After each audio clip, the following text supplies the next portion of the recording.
ప్రేక్షకులకి ఆ లలితాంబిక అమ్మవారి యొక్క అనుగ్రహం పరిపూర్ణంగా కలగాలన్న స్ఫూర్తి కోరుకుంటూ మనం ఈరోజు ఆగస్టు మాసంలో ద్వాదశ లగ్నాల వారికి మరియు రాసుల వారికి ఏ విధంగా ఉండబోతుంది, ఎటువంటి విషయాల పట్ల మీరు జాగ్రత్త వహించాలి, మరియు ఏ దేవతారాధన చేసుకోవాలి, ఏ విషయాల్లో బాగా కలిసి వస్తుంది అనేటువంటి విషయాలు చెప్తుంది నేనైనప్పటికీ కూడా చెప్పేసిన సాక్షాత్ లలిత అమ్మవారిగా భావిస్తూ ముందుగా అసలు గ్రహస్థితి ఎలా ఉంది.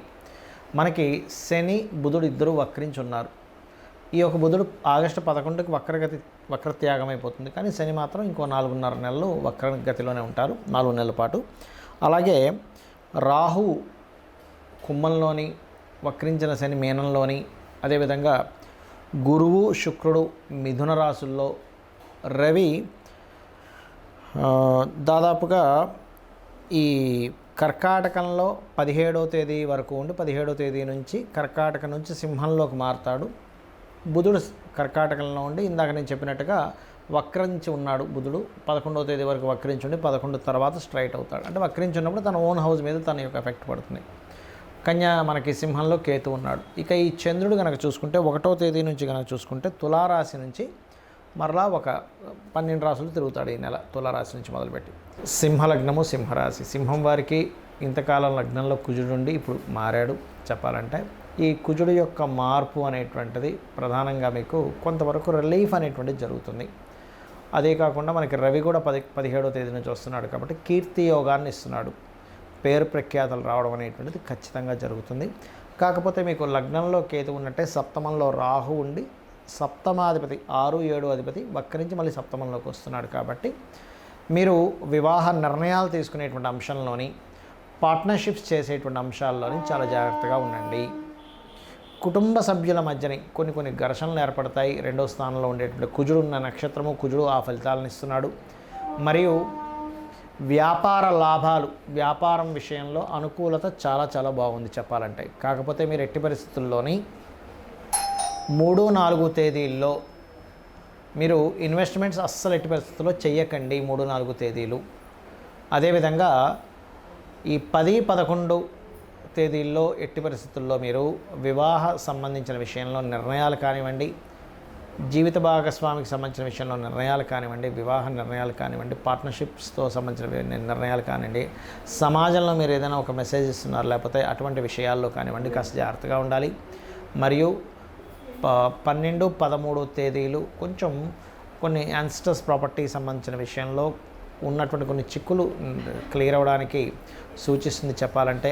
మరియు అదేవిధంగా ఉద్యోగంలో గ్రోత్ అనేటువంటిది ఈ మంత్లో ఉంది. అందులో ముఖ్యంగా teaching related, accounts related, marketing related రంగాల్లో ఉండేటువంటి వారికి చాలా అనుకూలంగా ఉంది చెప్పాలంటే ఇప్పుడు ఉన్నటువంటి గ్రహస్థితి.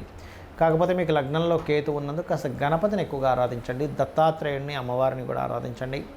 వీలైనంత మట్టుకు కొంతమంది కుదిరిపోతుంది సంబంధం, ఏమండి అయిపోయిందండి ఇప్పుడు మీరేమో ఇలా అంటున్నారు, సప్తమంలో రాహు శని వస్తున్నారు అంటున్నారు అనేవాళ్ళు చండీ హోమం చేయించుకోండి, లేదా చండీ పారాయణం చేయించుకోండి. కొంతమంది ధనం ఉన్నవారు శతచండీ కూడా చేయించుకుంటారు, బట్ మీరు చేయించుకోండి ముఖ్యంగా.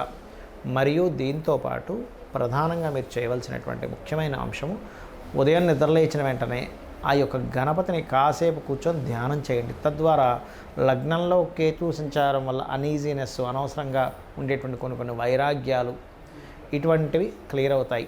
ఎందుకంటే రవి తల భాగానికి, ఈ బాడీ పార్ట్లో కొంత కుడి కన్నుకి ఇలా చెప్తూ ఉంటారు, వాటి కారకుడు. కాబట్టి అటువంటివి ఏవైనా అనారోగ్య సమస్యలు ఉన్నా కూడా క్లియర్ అవ్వడం అనేటువంటిది జరుగుతుంది.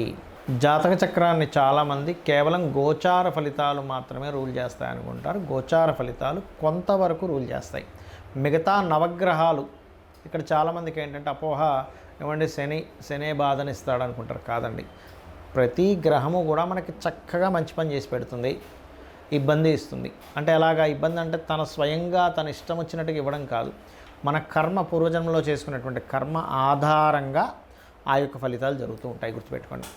అయితే ఇక్కడ మీరు గమనించినట్లయితే ఈ యొక్క గ్రహాలు ఏవైతే ఉన్నాయో ప్రధానంగా మన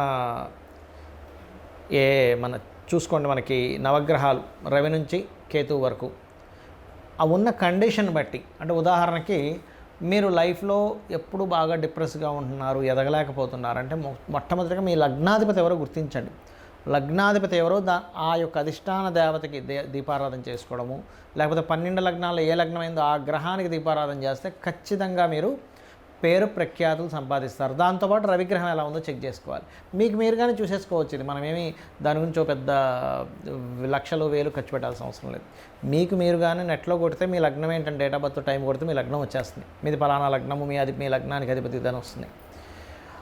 అంటే ఇప్పుడు మీకు తెలియదు అనుకోండి, ఉదాహరణకి మేషము అనుకోండి, మేషానికి వృశ్చికానికి కుజుడు కుజగ్రహం దగ్గర, వృషభానికి తులాకి శుక్రుడు, బుధుడు మిథునానికి కన్యకి బుధుడు, కర్కాటకానికి చంద్రుడు, సింహానికి రవి, ధనుర్మీన లగ్నాలకి గురువు, రాసైన లగ్నమైన గురువు అవుతాడు.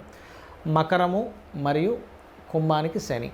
దీంతోపాటు లగ్నంలో ఒకవేళ రాహు కానీ కేతు కానీ ఉంటే వాటికి కూడా చేసుకోవచ్చు. లగ్నంలో ఏదైనా గ్రహం ఉంటే ఆ గ్రహ ఆరాధన, ఆ గ్రహానికి దీపం పెట్టుకుంటే కూడా మీరు లైఫ్లో ఎదుగుతారు. అదేవిధంగా మీ ధనాధిపతి ఎవరు, ఎంతసేపు ఎల్నాడు శని వచ్చిందండి, కాల్సప యోగం ఉందండి అందుకే నేను ధనం సంపాదించట్లేదు కాదు. మీకు లక్ష్మీ యోగాలు, ధనయోగాలు ఎంత ఉన్నాయి, ఏ మార్గంలో వెళ్తే మీరు చక్కగా ధనాన్ని సంపాదించి మీ యొక్క జీవితాన్ని ఉద్ధరించుకోగలుగుతారు, పేరు ప్రఖ్యాతులు తెచ్చుకోగలుగుతారు అనేది మీ ధనాధిపతి, పంచమాధిపతి, భాగ్యాధిపతి, లాభాధిపతి, దశమాధిపతి వీటిని చూసుకోవాలి. అంటే వీటిల్లో మీకు ఎలా ఉంది అంటే వ్యాపారంలో బాగుందా లేకపోతే ఉద్యోగంలో బాగుందా అని చెక్ చేసుకోవాలి. అదేవిధంగా మీరు మీ యొక్క జన్మజాతకంలో ఒక్కొక్కసారి చూడండి, అన్నదమ్ములు సహకరించారు, లేకపోతే మీరు చేసే ఏ ప్రయత్నమైనా ఫెయిల్ అవుతూ ఉంటుంది. అప్పుడు 3వ అధిపతిని అసలు మీ జన్మజాతకంలో అసలు గృహయోగం ఉందా లేదో చెక్ చేసుకోవాలి. చాలామంది తెలియక గృహయోగం లేనటువంటి వారు బలవంతంగా ఏదో స్థలాన్ని తీసుకున్నప్పుడు వాళ్ళు డౌన్ఫాల్ అవుతూ ఉంటారు. అలా లేనప్పుడు మీ జీవిత భాగస్వామి లేదా మీ పిల్లల పేర్ల మీద కొనుక్కోవాలి. వెహికల్ కొనుక్కున్నా దాని ఎఫెక్ట్ చూపిస్తూ ఉంటుంది, గుర్తుపెట్టుకోండి. ఒక యోగం ఎప్పుడుంది, ఎప్పుడు తీసుకోవాలనేది ఒక ఎత్తు అయితే ఉంటే కనుక అందులో ఏ ఫేసింగ్ తీసుకోవాలి, ఫేసింగ్ ఈజ్ మోస్ట్ ఇంపార్టెంట్. ఇక్కడ 4 ఉండేటువంటి ఈస్ట్, వెస్ట్, నార్త్, సౌత్ 4 మంచివే, కానీ మీకు ఏది పనికి వస్తుంది ఇది మోస్ట్ ఇంపార్టెంట్. అదేవిధంగా సంతాన అభివృద్ధికి ఏం చేయాలి, మీకు వివాహ సంబంధించిన సమయాలు ఎప్పుడు కరెక్ట్గా ఉన్నాయి, ఎప్పుడు సరైన సమయాలు కదా తెలుసుకొని వివాహం చేయాలి. ఊరికే పాయింట్లు కలిసాయి ముహూర్తాలు పెట్టేసుకుందాం ఇవి కాదండి, గుర్తుపెట్టుకోండి. అలాగే ఆకస్మిక సంఘటనలు మీ లైఫ్లో ఏమైనా ఉన్నాయా, మీ అష్టమాధిపతి చెప్తాడు. అష్టమాధిపతి ఎంత పాడైతే ఆకస్మిక సంఘటనలు ఎక్కువ జరుగుతుంటాయి వాళ్ళ లైఫ్లో. 9th లార్డ్ అంటే మీ యొక్క భాగ్యాధిపతిని బట్టి మీ తండ్రులు, గురువులు యొక్క సపోర్ట్, దైవానుగ్రహం 9వ స్థానంలో ఉంటుంది. వృత్తి 10వ స్థానం. ఎక్కడ వృత్తి చేయాలి, ఇక్కడ విదేశాల్లోనో వేరే రాష్ట్రంలోకి వెళ్తే సెట్ అవుతుంది అనేది మీ పర్సనల్ చార్ట్లో ఉంటుంది.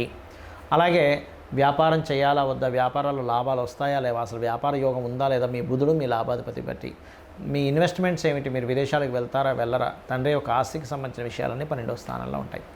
అయితే ఇక్కడ మీరు ఒకటే గుర్తుపెట్టుకోండి, మీ జన్మజాతకంలో ఏ మహాదశ ఏ అంతర్దశలు నడుస్తున్నాయి, తద్వారా మీకు ఏ ఫలితం వస్తుందో చూసుకొని, ఒకవేళ మంచి ఫలితం అయితే హ్యాపీగా ఉంటూ, ఒకవేళ ఏదైనా ఇబ్బందికరమైన ఫలితం వస్తున్నప్పుడు ఆ గ్రహానికి సంబంధించిన దానము, ఆ గ్రహానికి సంబంధించిన స్తోత్రము, ఆ గ్రహ అధిష్టాన దేవతకి చక్కగా ఇంట్లో నమస్కారం చేసుకోవడం, దీపం పెట్టుకోవడం చేసుకుంటే సరిపోతుంది. అంతకుమించి మీరేమీ కంగారు పడాల్సిన అవసరం లేదు, భయపడిపోవాల్సిన అవసరం లేదు.